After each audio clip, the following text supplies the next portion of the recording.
इस कार्यक्रम के पुण्यार्चक हैं गुणायतन परिवार। हमारे जीवन में हम बहुत कुछ चीज़ें पाते हैं।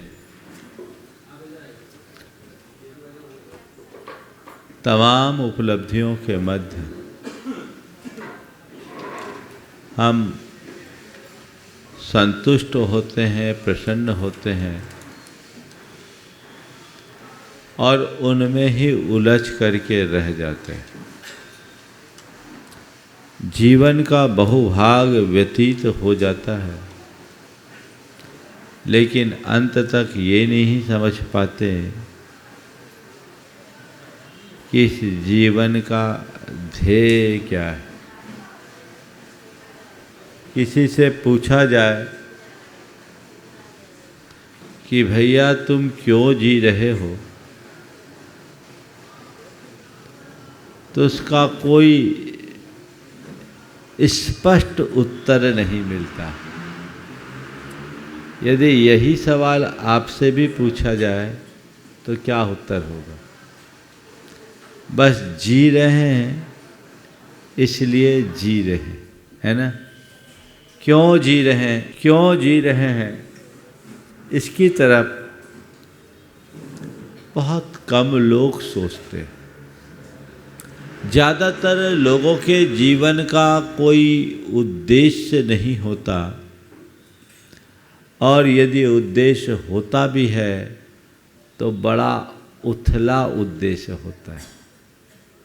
किसी ने बड़ी सार्थक पंक्तियाँ लिखी है, बहुत पहले मैंने पढ़ा था।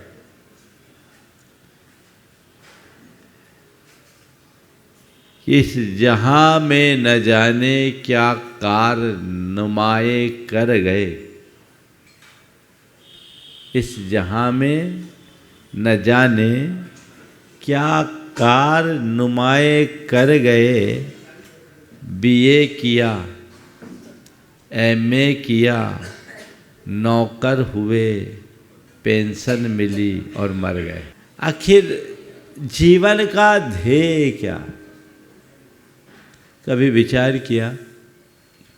हमने अपने जीवन का इतना लंबा भाग बिताया, लेकिन हम आज तक किस लिए जिए, क्यों जिए?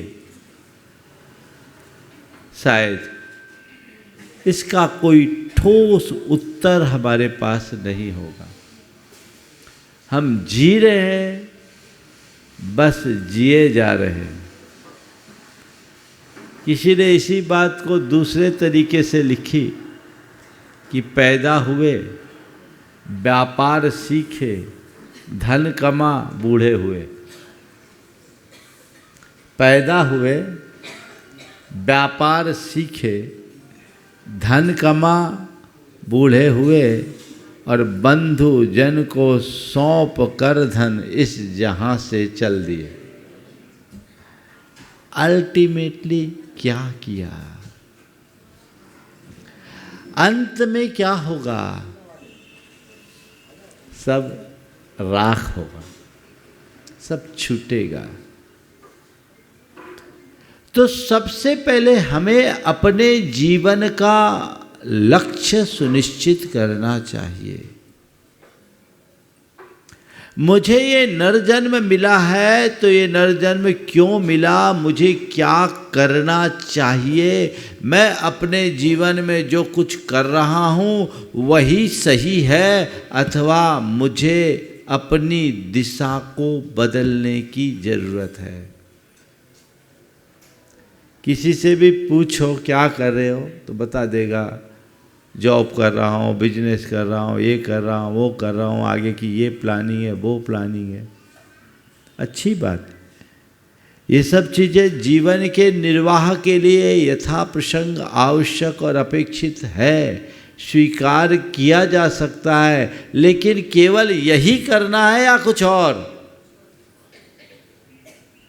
इस पर भी विचार होना चाहिए। क्यों जी रहे हैं? अपने मन से पूछो, क्यों जी रहे हैं? एक बार मैंने पूछा, भैया क्यों जी रहे हो? तो एक ने उत्तर दिया, इसलिए कि अभी मरे नहीं। मरे नहीं हैं तो वो जीते जी भी मरे ही जैसा है। 4 बातें आज आप सबसे कहूँगा। जानो, जागो, त्यागो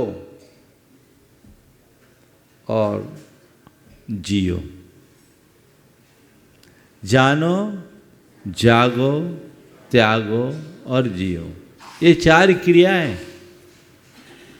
सबसे पहले जानो, मैं कौन हूँ, मेरा क्या है, मैं क्या कर रहा हूँ, मुझे क्या करना चाहिए, इस बात को जानो। तब अपने जीवन का सही उद्देश्य सुनिश्चित हो पाएगा। कौन हूँ मैं, अपने आप के बारे में हम क्या जानते हैं, अपने आप को हम क्या मानते हैं, बोलो कौन है? हाँ, शुद्ध आत्मा। अभी महाराज के सामने बोल रहे हो, बाकी हाँ, मनुष्य। मैं तो अमित कासलीवाल हूँ। क्या मान रखे हमने? हमने अपने आप को नाम और रूप में कल्पित कर रखा है। ये हमारी धारणा बनी हुई है और हम अपने आप को वही मानते हैं जो हमने बचपन से अपने आप को मान रखा है। हमने अपना संबंध देह के साथ जोड़ा, अपना संबंध नाम के साथ जोड़ा, और मैंने अपने नाम और रूप को पुष्ट करने के लिए जितनी बातें जोड़ी उन सब के साथ जोड़ दिया। इससे आगे और सब कुछ फिर उसी के लिए करते हैं। जब हमने अपने आप को मान लिया कि मैं ये हूँ, ये जो बाहर की छवि मैंने अपने मान्यता में बिठा रखी, मैं वो हूँ, और उसे ही पुष्ट करने में मैं लगा हूँ। और उसकी पुष्टि के लिए मुझे मेरे का विस्तार करना पड़ता है, और मैं और मेरा में पूरा जीवन बीत जाता है। यही होता है ना। कहाँ है मैं और मेरा?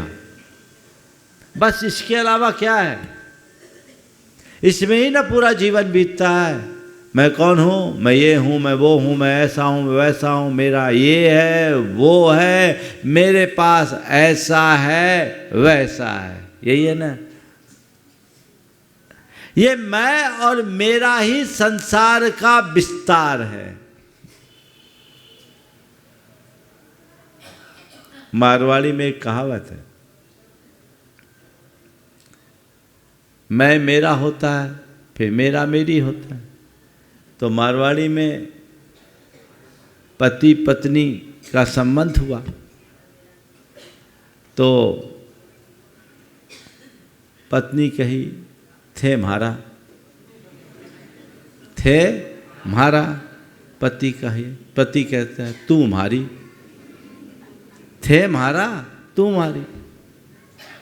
पति कह रहा है, पत्नी कह रही है थे म्हारा, और पति कह रहा है तू म्हारी, थे म्हारा तू मारी, थे म्हारा तू मारी, थे म्हारा तू मारी। फिर धीरे धीरे थे और तू हट गया, मारा मारी हो गया।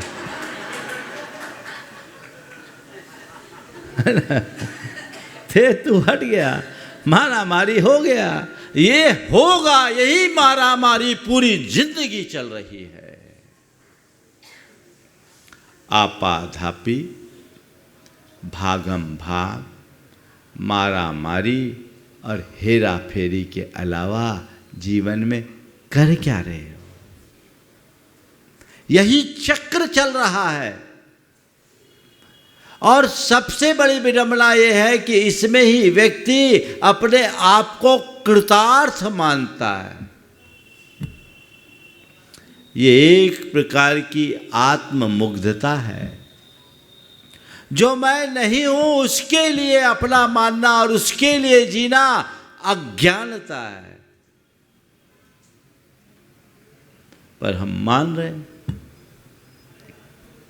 संत कहते जानो तुम कौन हो और तुम्हारा क्या है। जिस दिन जान लोगे तुम्हारी चर्या क्रिया सब अपने आप बदल जाएगी। एक सेठ का बेटा 3 वर्ष की अवस्था में खो गया। भिखारियों ने उसे पाला, भिखारियों के बीच पला बढ़ा और वो भी भीख मांगना शुरू कर दिया। बेटे के खोने के बाद पिता ने बहुत खोजा पर बेटे का कोई अता पता नहीं। 15 बरस बाद वो भिखारी सेठ के घर भीख मांगने के लिए आया। सेठ के घर भीख मांगने को आया। सेठानी की नजर जैसे उस भिखारी पर पड़ी, उसका आंचल भीग गया। उसके मन में सवाल आया कि ये भिखारी इसको देखकर मेरा आंचल क्यों भीग रहा है। उसने सेठ को बुलाया, कहा देखो तो ये भिखारी है, इसको देखकर मेरे अंदर मातृत्व उमड़ रहा है, मेरा आंचल भीग उठा है। अब मुझे ऐसा लग रहा है कि ये अपना बेटा तो नहीं है। सेठ ने कहा क्या बात कहती, अपना बेटा कहाँ, वो तो 15 साल पहले खो गया। बोले देखो तो लग भी 18 साल का ही रहा और चेहरा भी बिल्कुल आपसे मेल खाता है, ये अपना बेटा तो नहीं है। दोनों ने गौर से देखा तो उसमें अपने बेटे की छवि नजर आई। और भिखारी से कहा बेटा, जैसे मुख से कहा बेटा, भिखारी ने कहा क्या कह रहे हो बाबूजी, मैं एक भिखारी, आप सेठ, मैं आपका बेटा कहाँ। सेठ ने कहा नहीं, अब हम ये जान रहे हैं कि तुम भिखारी नहीं, तुम हमारे बेटे हो, तुम सेठ हो। भिखारी नहीं, तुम हमारे बेटे हो, सेठ हो। कैसे बोलते हो आप? हमने बचपन में तुम्हारे हाथ में गुदना बनवाया था, लिखवाया था। आजकल टेटू बनवाते हैं ना आप, पहले गुदना लिखा जाता था, आजकल तो पता नहीं पूरे शरीर को विकृत कर डालते हैं टेटू बना कर, एकदम बदरंग चित्र विचित्र, क्या पता क्या क्या कर लेते। ये कौन सा उल्टा पागलपन का फैशन निकला।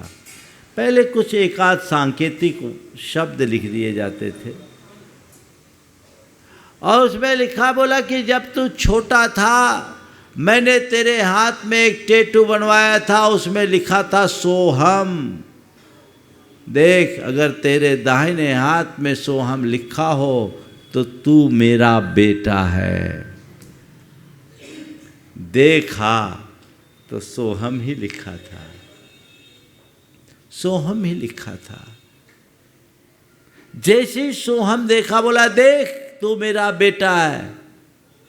अब बेटा भी अक्षक आ गया, भिखारी भी, ये क्या, सोहम तो है, पर मैंने तो जब से होश संभाला भिखारी बना रहा और जिनने मुझे पाला पोसा मैंने उन्हें ही माँ बाप के रूप में देखा, पर ये बात रहस्य क्या है। सेठ ने उनके पालने वाले भिखारियों से संपर्क किया, उसको बुलवाया और पूछा तो बोला हाँ, ये बच्चा कहीं भटक रहा था, हमने इसे पाल लिया, ये बेटा हमारा नहीं है, किसका है हमें पता नहीं, पर बेटे बात सही है, तुम हमारे साथ रहे जरूर हो पर हमारे नहीं हो। बेटे को भी बात समझ में आ गई। कहा ठीक, आज मुझे पता चला कि मैं सेठ हूँ, भिखारी नहीं। हाथ का कटोरा एक तरफ हो गया, ड्रेस बदल गई और जो अभी तक भिखारी अपने आप को मान बैठा था वही सेठ बन गया। बंधुओं, मुझे नहीं मालूम ये कहानी कब की है, पर सच में आज जितने यहाँ बैठे हैं सब भिखारी बने बैठे हैं। और संत कहते तू भिखारी नहीं सेठ है, जाग, जान, अपने आप को पहचान।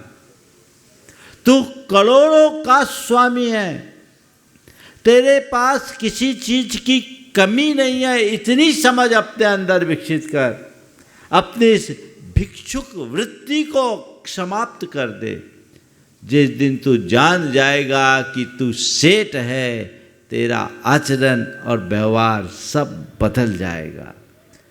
कोई सेठ होकर के भी भिखारी जैसा बने तो दूसरे श्रेष्ठियों को बहुत बुरा लगता है।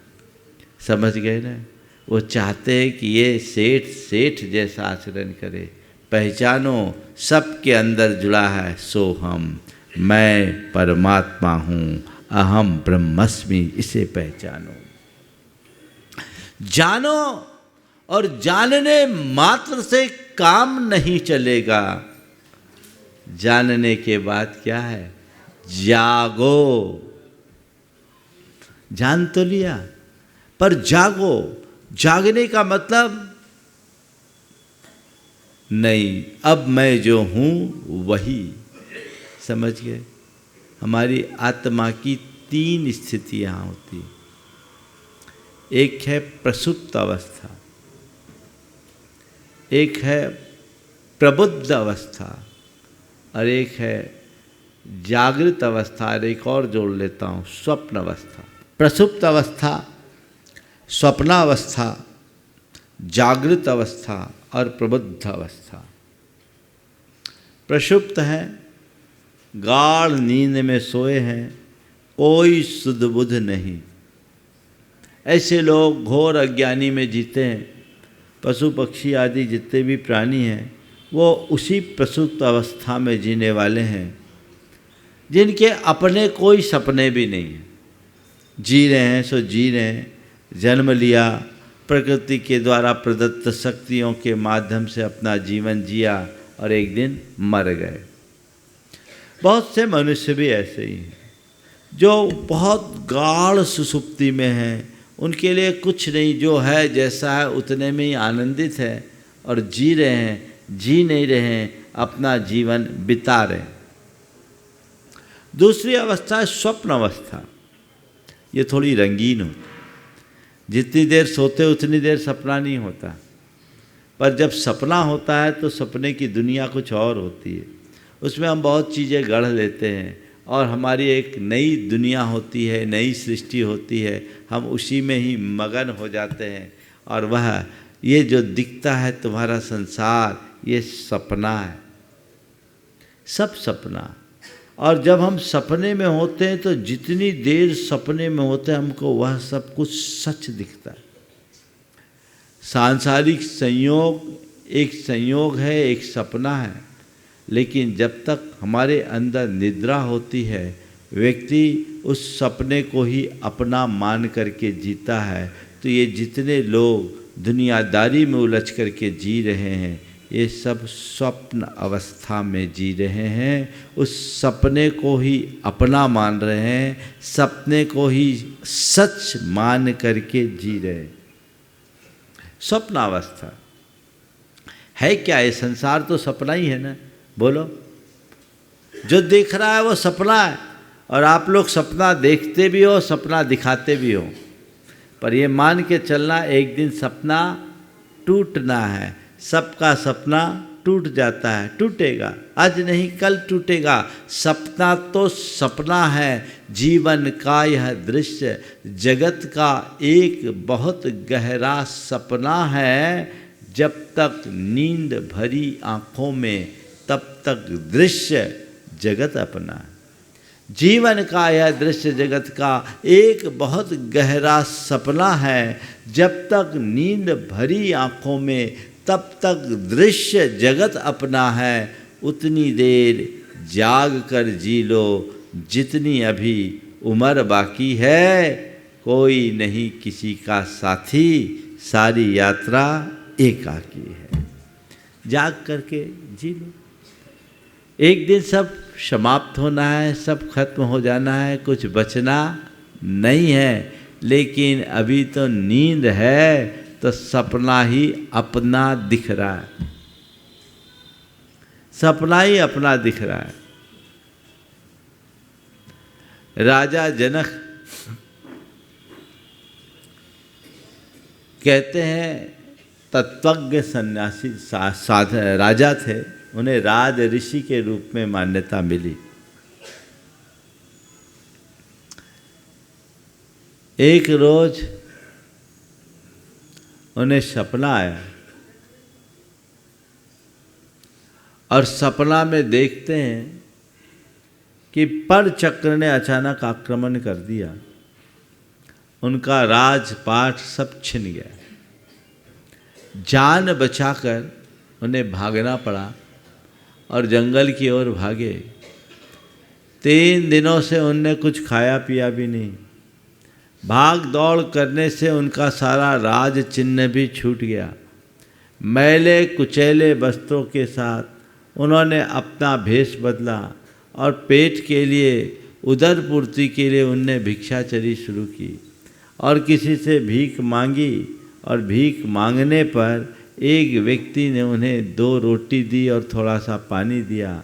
वो खाने वाले ही थे कि तभी 2 कुत्ते आपस में झगड़ते हुए आए और झगड़ते झगड़ते उसकी थाली पर गिरे। उनकी पूरी थाली धूल दूसरित हो गई और पानी भी गिर गया और कुत्ते जब उनसे टकराए तो चीख पड़े और उनकी नींद खुल गई। नींद खुल गई। अष्टावक्र उनके दरबार में थे। उन्होंने अष्टावक्र से पूछा कि ऋषिवर, अभी अभी मैंने एक सपना देखा और उस सपने में ऐसा ऐसा घटित हुआ और अब जो देख रहा हूँ वो, क्या ये सपना सच है? तो अष्टावक्र ने समझाया, कहा राजन, न वो सच है न ये सच है। वो बंद आँख का सपना था, ये खुली आँख का सपना है। सपना तो कोरा सपना है।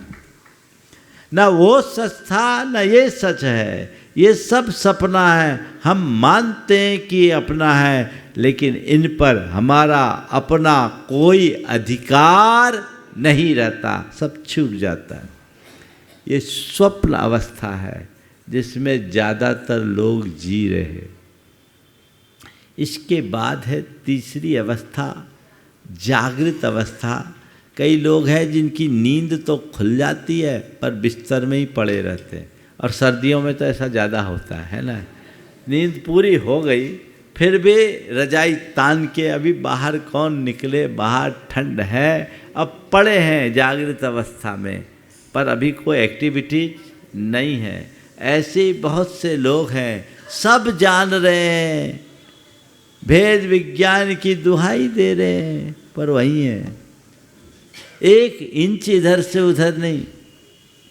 कब से स्वाध्याय कर रहे हैं, कब से सत्संग कर रहे हैं, कितना तुम शास्त्र घोट रहे हो, लेकिन त्याग तप संयम साधना के क्षेत्र में 1 भी इंच नहीं खिसक रहे।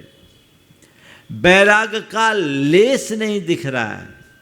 ये कौन लोग हैं जो नींद खुलने के बाद भी बिस्तर पर पड़े लोग हैं?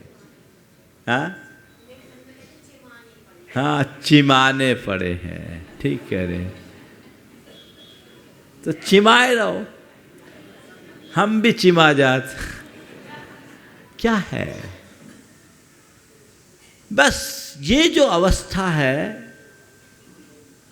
ये बड़ी ही विचित्र अवस्था है। सोया हुआ व्यक्ति तो सोया है, कहते सोते को जगाना सरल है पर जागते को जगाना बड़ा जटिल है। सब पता है, पता नहीं होता तो कोई बात नहीं, विडंबना तो यही है कि सब पता है। तुम लोगों में से कुछ लोग ऐसे भी होंगे जिनको ये भी पता होगा कि अब आगे महाराज क्या कहने वाले हैं, आगे क्या कहने वाले ये भी पता है, बस इतना। लेकिन ये जागृत अवस्था है, ये पर्याप्त नहीं। इससे आगे की दशा है, बैठ जाओ, हाँ, इससे आगे की स्थिति है वह है प्रबुद्ध अवस्था। प्रबुद्ध हो गए यानी बस उठ के बैठ गए, अपने काम में लग गए। उत्तिष्ठ जागृत प्रबोधय मां प्रमादय। उठो जागो प्रबुद्ध बनो, क्षण मात्र के लिए प्रमाद मत करो। ये उक्ति हमारे यहां है। जो प्रबुद्ध है वो वैराग्य के पथ पर निकल जाते हैं। तो संत कहते प्रबुद्ध अवस्था को प्राप्त करो। प्रसुप्त अवस्था से प्रबुद्ध अवस्था को पाने वाले ही एक दिन बुद्धत्व को प्राप्त करते हैं। जानो, जागो। जाग गए, प्रबुद्ध हो गए, अब पता लग गया मैं कौन, मेरा क्या है, मेरे जीवन का असली मकसद क्या, मेरे जीवन का असल ध्येय क्या, ये समझ में आ गया तो राग भाव अपने आप समाप्त होने लगता है। फिर त्याग की भूमिका आ जाती है। देखो भी त्याग भी दो तरह का है। किसी के कहने से आपने कुछ छोड़ दिया, ये भी एक त्याग है, लेकिन आप उस त्याग को भी पकड़े रहते हो कि मैंने ये छोड़ा। क्या? मैंने ये छोड़ा, मैंने वो छोड़ा। आप क्या छोड़ा? जो छोड़ा हो या न छोड़ा, पर जिसे छोड़ा उसे तो पकड़े हो। त्याग अभी पकड़े हुए हो। ये बहुत उच्च भूमिका की बात नहीं है। संत कहते तेरा था क्या जो तूने छोड़ा? तुमने पराई चीजों को अपना रखा था, छोड़ा, काम खत्म। आप भूल से दूसरों की चप्पल पहन के जाओ और सामने वाला देखे कि भाई साहब ये तो मेरी चप्पल है, आपने कैसे पहन ली? आपने देखा, क्या करोगे? तुरंत उसको दोंदोगे, उससे बहस करोगे? नहीं जी ये हमारी चप्पल है। ऐसा कुछ समझदार आदमी तो नहीं करेगा। हालांकि आजकल मंदिरों में भी ऐसा होता है। एक आदमी मंदिर से लौट के जा रहा था, चप्पल पहने हुआ था। किसी उसके मित्र ने बोला भैया महाराज ने कहा था मंदिर जी चप्पल पहन कर नहीं जाना चाहिए, तुम चप्पल पहन कर गए। बोले जाने के लिए मना किया था, आने के लिए थोड़ी। चप्पल पहन कर जाने का मना था, आने का थोड़ी, है ना। तो कुछ लोग ऐसा भी कर लेते हैं, लेकिन मैं कह रहा हूँ आप लोग ऐसे नहीं हो। तो अगर धोखे से, भूल से किसी दूसरे की चप्पल पहनने में आ जाए और वो बहुत ब्रांडेड चप्पल हो, एकदम नई चप्पल हो, और वो व्यक्ति कहे कि भाई साहब ये मेरी चप्पल है, और आपने भी देख लिया कि उसकी चप्पल है, तो आप क्या करोगे? हाँ, छोड़ोगे? और छोड़ करके उसको दोगे तो क्या कहोगे? अरे मैंने उसको चप्पल का दान किया। अभिमान करोगे, देखो मैंने इतनी बढ़िया चप्पल उसको दे दी, बोलोगे क्या? हाँ, क्यों? क्या? थोड़ा जोर से, सही बोल रहे हो ना? उसकी थी इसलिए उसे दे दिया। भैया तुमने जो छोड़ा वो तुम्हारी थी कहाँ जो तुम कह रहे हमने छोड़ा? सब तो जिसकी है, सब संयोग की है, तेरी कहाँ है? पर तुम उसको अपना मान बैठे हो, तुम उसे अपना मान बैठे हो, और अपना मान बैठे इसलिए तुम लगाए रखो। ये तुम्हारे मोह का विस्तार है। जिस दिन तुम जान लोगे कि मेरा क्या है और पराया क्या है, निज और पर के भेद को जानने के बाद जो त्याग होता है वही उत्कृष्ट त्याग होता है। जागते ही व्यक्ति त्यागता है। तो जानो, जागो, त्यागो। पर का राग त्यागो। पर में जो आत्म बुद्धि है उससे विमुख हो। ये दृष्टि अपने अंदर विकसित होनी चाहिए। एगो हम सासदो आदा राण दंसन लखनो शेषा में बाहिरा भावा सव्वे संजोग लखना। मैं एकमात्र शाश्वत आत्मा हूँ, ज्ञान दर्शन लक्षण वाला हूँ। मुझसे भिन्न बाहरी जितने भी पदार्थ हैं वे संयोग लक्षण वाले हैं, एक परमाणु भी मेरा नहीं है। ये कथन सच है या झूठ? बोलो, हाँ बोलो, तुम्हारा क्या है? हाँ, किसको सुना रहे हो? क्या है? कुछ भी नहीं। किसको सुना रहे हो? फिर भी उसे ही अपना रहे हो। इसलिए बोल रहा हूं, अभी जागृत नहीं है। हम अधूरे नहीं, हम अभागे नहीं। हम अधूरे नहीं, हम अभागे नहीं। बात इतनी सी है कि अभी जागे नहीं, जागे नहीं। बस यही कसर है। कसर इतनी सी है कि हम जागे नहीं। जागेंगे, जागेंगे। फिर चीजें छोड़ते नहीं है, छूटना शुरू हो जाती है। वो दृष्टि अपने अंदर आनी चाहिए। एक बात सदैव ध्यान रखना, जब तक स्वभाव से लगाव नहीं होगा तब तक जीवन में बदलाव नहीं होगा। स्वभाव से लगाव होते ही प्रवृत्ति में सहजता आने लगती है। उस स्वरूप को जानने की दृष्टि होनी चाहिए। हम लोग धर्म की बड़ी बड़ी बातें करते हैं, त्याग तप संयम साधना की चर्चाएं भी बहुत कर लेते हैं, लेकिन केंद्र में आत्म तत्व को नहीं बिठा पाते और उससे अनभिज्ञ रहने के कारण हमारी सारी क्रियाएं सतही होती है, उसका रस नहीं ले पाते। तह में जाओ, अंदर जाओ तो जानो, जागो, त्यागो, फिर जियो, फिर आनंद से जियो। मैं आपको ये नहीं बोलता हूं कि त्याग दो तो तुम सब हमारी तरह दीक्षा ले लो।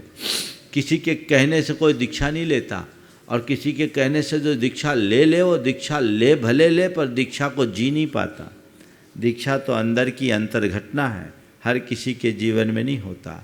लेकिन मैं आपसे कहता हूँ, दीक्षित हो या न हो, पर अपने जीवन की दिशा तो तय कर लो। एक सामान्य व्यक्ति के जीवन में और एक सम्यक दृष्टि के जीवन में बड़ा मौलिक अंतर होता है।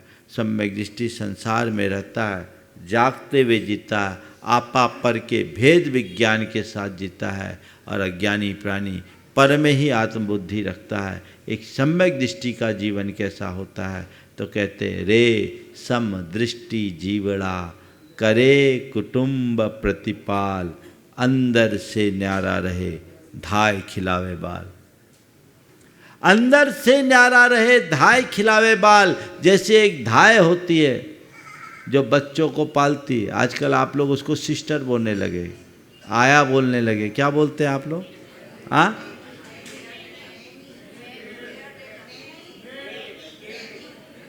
नैनी, ये नया शब्द है। अब वो आप देखो उसको, वो आपके घर के बच्चे का पूरा लालन पालन करती है। और आजकल की मम्मियाँ तो उन्हीं के भरोसे रहती है। संभ्रांत घरानों में वही उसका सब कुछ देखती है। और पुराने ज़माने में भी होता था, थोड़ा सा पैटर्न बदला, व्यवस्था तो वही है। तो वो धाय कहलाती थी, जो उसको अपना दूध भी पिला दे, बच्चे का पूरा केयर करे, और बच्चे को भी लगे जैसे ये मेरी माँ है। पन्ना धाय की कहानी तो आप लोगों ने सुनी होगी, भी नहीं सुनाऊंगा, कितना बड़ा आदर्श है। लेकिन धाय अपना मातृत्व उड़ेलने के उपरांत भी हर पल क्या सोचती? ये मेरा बेटा नहीं, ये मेरा कर्तव्य है। बस ऐसी सम्यक दृष्टि चक्रवर्ती जैसे वैभव से घिरे रहने के उपरांत भी एक ही बात सोचता है, नथी मज्ज किंच भी अन्नम परमाणु मित्तम पी, एक परमाणु भी मेरा नहीं है, मेरे पास है मेरा नहीं है, ये समझ विकसित करो।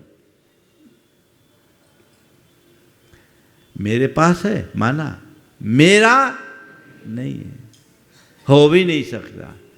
और जब तक मेरे पास है संयोग के आश्रित है, संयोग है इसलिए है, तो जब तक है तब तक मैं इनका सदुपयोग करूं, इसमें मेरी समझदारी है। उनमें आसक्ति नहीं, उनका अभिमान नहीं। बोलो, किराए के घर में रहने वाला व्यक्ति कितना भी अच्छा मकान हो, उस मकान को तो किराए का ही मानता है। उसका अभिमान करता है क्या? उसमें आसक्ति रखता है क्या? वो यही सोचता है कि भगवान छोटा ही सही पर मेरा अपना घर हो, ये तो किराए का घर है ना। संत कहते हैं ये जो कुछ भी ठाट बाट है, ज्ञानी की नज़र में वह सब किराए का घर है। आप लोग गीत गाते हो, जिंदगी एक किराए का घर है, इसे एक दिन बदलना पड़ेगा, मौत तुझको जब आवाज देगी, तुम्हें घर से निकलना पड़ेगा। आप लोग गुनगुनाते हो? हाँ, कितनी गहरी प्रेरणा है इसमें, कितना मार्मिक संदेश है इसमें। बस इसी दृष्टि को बदलना है कि मेरा कुछ भी नहीं है, मेरे पास है, और ये संयोगता है। जब तक है तब तक है, आज है कल रहे न रहे कोई भरोसा नहीं। इसलिए मैं इनके रहते इनका सदुपयोग कर लूँ, निज पर के हित में लगा दूँ, यही मेरे जीवन की सार्थकता है। इस दिशा और दृष्टि के साथ जीने वाले लोग जीते नहीं हैं, हर पल जीवन का रस लेते हैं। और जिनके अंदर ऐसा बोध नहीं होता वो जीते नहीं हैं, जिंदगी के नाम पर केवल जीवन का बोझ ढोते हैं। संत कहते हैं जीवन को बोझ मत बनाओ, अपितु जीवन को बोध के साथ जीते हुए हर पल उसका रस लो। ये भाव सबको जागृत करना चाहिए। ये उदासीन आश्रम है। इस कार्यक्रम के पुण्यार्जक थे गुणायतन परिवार।